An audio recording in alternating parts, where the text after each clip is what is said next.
মানে আমার একটা অ্যাক্সিডেন্ট হয়েছিল একবার ভাইয়া, I was driving a car. So somehow একটা অ্যাক্সিডেন্ট হয়েছিল, সকাল 9টার দিকে আমি শুটিংয়ে যাচ্ছিলাম। ওই মুহূর্তে পর্যন্ত মানে আমি আমি কাকে ফোন দিব, আমি কিন্তু সবার আগে আমার বাবা মাকে ফোন দিই নাই। ওই মুহূর্তে আমি আমার বন্ধুকে ফোন দিছি এবং কাকে, আরাফকে ফোন দিছি, এবং ও দৌড়ায় চলে আসছে। তো আপনার আরো দুজন ফ্রেন্ড নিয়ে একটু শুনি, যাদের আপনি একদম কি বলবো বাম অলিন্দ ডান অলিন্দকে রাখেন আর কি। এবং কিছুক্ষণ আগে একজনের নাম বলছিলেন লিঙ্কন, এবং আরেকজনের নাম হচ্ছে আরাফ। যে Oh my আরাফ হচ্ছে God. কি মাস্টার মাইন্ডে ক্লাস কেজি 2-তে থাকতে আপনাকে খুব জ্বালাতো, সেটাই আমি জানি। ও হচ্ছে মাস্টার মাইন্ডে KG2-তে ওর সাথে আমার ফার্স্ট দেখা। সো ও আমার ফ্রেন্ড ছিল না কখনোই, নেভার, বিকজ ও সব থেকে বান্দর ছেলেটা ছিল ক্লাসের। এবং আমি আসলে ছোটবেলায় অনেক বেশি ফর্সা ছিলাম, আমার ঠোঁটগুলো আরও বেশি গোলাপি ছিল।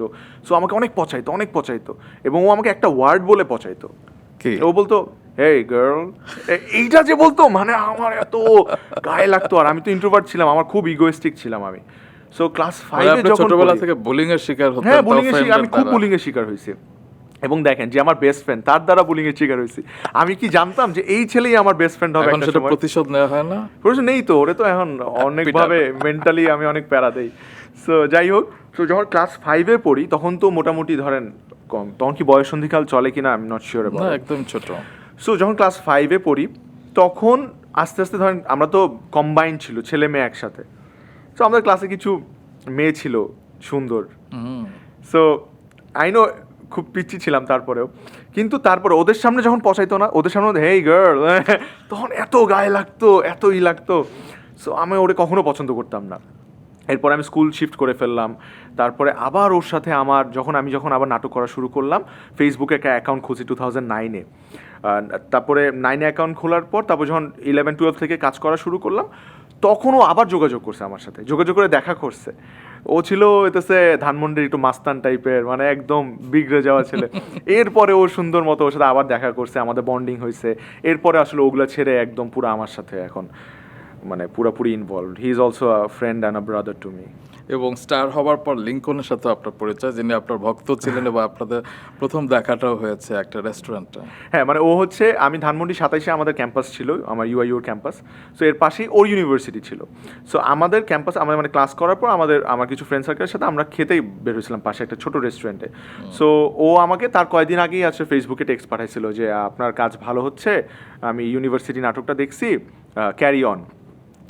তো ওখানে তখন আমি খুব খুশি হয়ে গেছিলাম, কারণ তখন তো এরকম মেসেজ আসতো না। এখন তো অনেক মেসেজ আসে, তখন রিপ্লাই দেওয়া হয় না এখন। কিন্তু তখন আসলে এই মেসেজটা আমি রিপ্লাই দিয়েছি এবং খুব খুশি হয়ে গেছিলাম।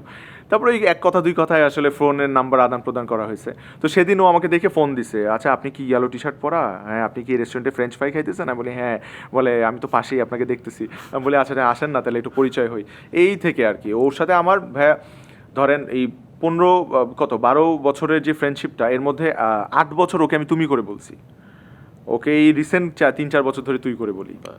এই বিষয়টা অনেকে খুব পজিটিভলি দেখে, এবং আমার খুব ভালো লাগে। হয় না যে আমরা অনেকে মিডিয়াতে যখন কাজ করি, আমাদের 24 ঘন্টায় তো কাজ করতে হয়, তো মিডিয়ার মানুষরা ছাড়া আমরা আশেপাশে খুব একটা তাকাতে পারি না, কিংবা আমাদের সময় হয় না। কিন্তু আপনি সেই ছোটবেলার বন্ধুকে আবার নতুন করে ফিরে পেয়ে, এবং আপনার ভক্তকে ফ্রেন্ড এবং ভাইয়ের মর্যাদা দিয়ে আপনি দেখা যায় যে মিডিয়ার মানুষদের সাথে তাদের মিশাচ্ছেন, কিংবা তাদের সাথে বেশি সময় কাটাচ্ছেন। এই বিষয়টা আমার অনেক ভালো লাগে। এবং ভাই ওদেরকে কি বলবো, মানে ওরা আমাকে যে পরিমাণে ভালোবাসে, মানে আমি আসলে ওদেরকে সেই পরিমাণে হয়তো ভালোবাসতে পারি না। ওরা আমার, মানে আমি খুব কৃতজ্ঞ ওদের কাছে, কারণ আমার খুব খারাপ সময় ওরা আমার পাশে থেকেছে, কখনো আমার সাইড থেকে যায় নাই।